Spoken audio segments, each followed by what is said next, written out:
జననీ జన్మభూమిచ్చ స్వర్గాదపి గరీయసి అన్న చందాన జన్మనిచ్చిన గడ్డ రుణం తీర్చుకోవడానికి తన వంతు అంతో ఇంతో కొంత సేవ చేయాలని చాలామంది ప్రయత్నిస్తుంటారు.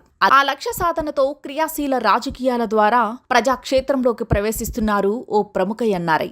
ఇప్పటికే పార్టీ అధిష్టానం దృష్టిని ఆకర్షించే తొలి మెట్టును విజయవంతంగా అధిరోహించగలిగారు. ఆ యువ ఎన్ఆర్ఐ ఎవరు, ఆయన బ్యాక్గ్రౌండ్ ఏంటి అనే విషయాలను ఒకసారి పరిశీలిద్దాం.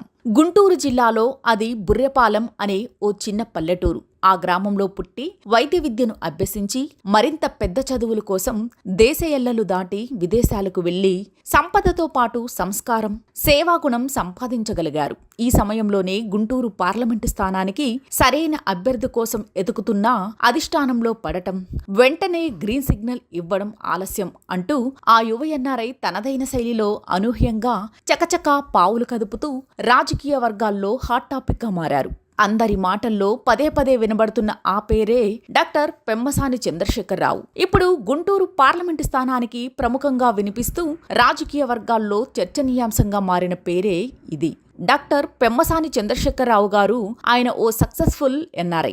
ఉన్నత విద్య కోసం అందరిలాగే అగ్రదేశమైన అమెరికాకు వెళ్లారు. కృషితో నాస్తి దుర్భిక్షం అన్నట్లు అతి తక్కువ కాలంలోనే తనదైన మార్క్ ప్రణాళికలతో సక్సెస్ఫుల్ బిజినెస్ మ్యాన్ అనిపించుకున్నారు. ఆయన ఎంచుకున్న రంగంలో పలు విజయాలను సాధించి అమెరికా గడ్డపై తెలుగోడి సత్తా చాటి అందరి దృష్టి ఆకర్షించాడు. సరిగ్గా ఇలాంటి మిస్టర్ పర్ఫెక్ట్ కోసం చూస్తున్న తెలుగుదేశం పార్టీ దృష్టి ఈ యువ ఎన్ఆర్ఐపై నిలిచింది. పార్టీ పంపిన ఆత్మీయ ఆహ్వానం డాక్టర్ పెమ్మసాని చంద్రశేఖరరావుని క్రియాశీల రాజకీయాల వైపుకు అడుగులు వేయించింది.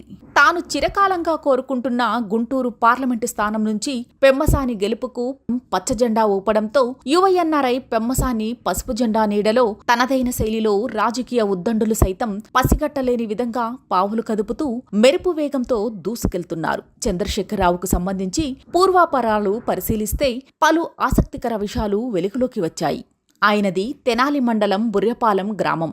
అంతేకాక చలనచిత్ర పరిశ్రమలో ఓ ధృవతారలా వెలుగొందిన ఒక విశేషంగా చెప్పవచ్చు. టీడీపీ సీనియర్ నేత గల్లా జయదేవ్ రాజకీయాల నుంచి తప్పుకోవటం, ఆ స్థానంలో టీడీపీ అధిష్టానం డాక్టర్ పెమ్మసాని చంద్రశేఖరరావుకు అవకాశం కల్పించడం మరొక విశేషంగా రాజకీయ విశ్లేషకులు పేర్కొంటున్నాయి.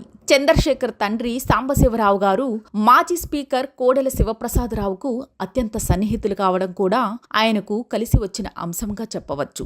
25 ఏళ్ల అతి చిన్న వయసులో యు వరల్డ్ అనే సంస్థని స్థాపించి అగ్రరాజ్యంలో తెలుగువాడికి లేదు మేటి అయిన సాటి అని నిరూపించారు. సామాజిక సేవ చేస్తూనే ప్రజలకు మంచి చేయాలని తపన పడుతున్న పెమ్మసానికి గుంటూరు పార్లమెంటు నియోజకవర్గం నుంచి తొలి మెట్టును విజయవంతంగా అధిరోహించగలిగారు. ఇటీవల జనసేనాని పవన్ కళ్యాణ్ ని ప్రత్యేకంగా పెమ్మసాని కలవడం, గత వారం రోజులుగా బుర్రెపాలెంలోని ఆయన నివాసంలో టీడీపీ జనసేన నేతలు మరింత బలం చేకూరుస్తుంది. దీంతో పెమ్మసాని వడివడిగా అడుగులు వేస్తూ తనవైన ఆలోచనతో అధిష్టానం దృష్టిని ఆకర్షించే తొలి మెట్టును విజయవంతంగా అధిరోహించగలిగారు. భవిష్యత్తులో ప్రజలకు ఉపయోగపడేలా ఎలాంటి కార్యక్రమాలు చేపట్టాలో అన్న ఆలోచనకు పదును పెడుతున్నారు.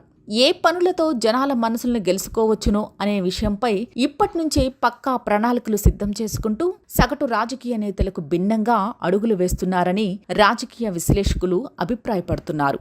ఈ గుంటూరు పార్లమెంటు స్థానం రాజధాని ప్రాంతం కావడంతో పెమ్మసాని గెలుపుకు పార్టీకి, రాష్ట్రానికి మేలు చేకూరుస్తుందని భావించిన అధిష్టానం యువ ఎన్ఆర్ఐ పెమ్మసాని చంద్రశేఖరరావును దారితీస్తుంది. పెమ్మసాని అమెరికాలో ఫేమస్ అధ్యాపకుడు కావడమే కాక జనరల్ మెడిసిన్ నిపుణిగా, ప్రముఖ వ్యాపారవేత్తగా పేరు తెచ్చుకున్న పెమ్మసాని లాంటి వారు గుంటూరు పార్లమెంటు స్థానానికి ఎంతో అవసరమని, ఆయన పార్లమెంటుకు వెళితే విదేశీ నుంచి నిధులను రాష్ట్రానికి తీసుకువస్తారని, సొంత గడ్డ అయిన గుంటూరు నియోజకవర్గానికి విద్య, వైద్యం రంగాల్లో విప్లవాత్మక మార్పులు తీసుకురావాలనే ఆలోచన ఉన్న వ్యక్తిగా ఆయన్ను గుంటూరు వైపు నడిపించాయి. మొదటి నుంచి టీడీపీకి వీర విధేయుడిగా ఎన్ఆర్ఐ సెల్లో ప్రముఖ పాత్ర పోషించిన పెమ్మసాని అభ్యర్థత్వాన్ని గుంటూరు టీడీపీ శ్రేణులు, టీడీపీ కుటుంబ సభ్యులు తొలి మెట్టును విజయవంతంగా అధిరోహించగలిగారు. పెమ్మసాని గెలుపు టీడీపీ వేవ్ వీస్తోంది. ఈ దశలో గుంటూరు పార్లమెంటు స్థానం నుంచి పెమ్మసాని గెలుపుకు పెమ్మసాని చంద్రశేఖరరావు గెలుపు నల్లేరు మీద నడకే అంటున్నాయి రాజకీయ వర్గాలు. మరి అంతా అనుకున్నట్టే స్థానంలో గెలుపు సాధించి టీడీపీ జెండాను